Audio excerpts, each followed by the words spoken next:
जी। उम्मीद करता हूँ सब खैर खैरियत से होंगे, फिट फाट होंगे।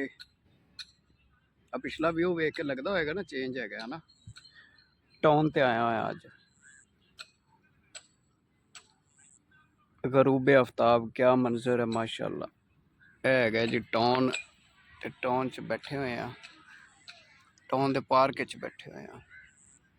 ओ मुंडे क्रिकेट खेल रहे ने, ठीक है। असी बैठे हुए हैं, मैं क्या चलो थोड़ी देर बहने हैं। मौसम सैट होया थोड़ा जा, दिमाग भी सैट हो जाएगा, तबीयत सैट हो जाएगी, ज़रा दिमाग फ्रैश हो जाता है।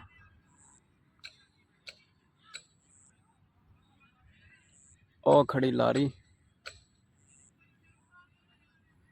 आ इंटरेस्ट है स्टोन दा। ओ सामने पार्क बनया जेड़ा चिट्टा चिट्टा जिहा नज़र आ रहा तुहानू बिल्कुल।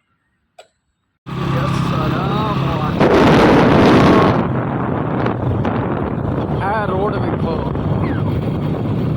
ताज़ा माहौल, फिरन टुरन निकलिया होया, ठीक है। यह जी वीडियो तुम अज वेखते पे जे 2 दिन बनी है। गावां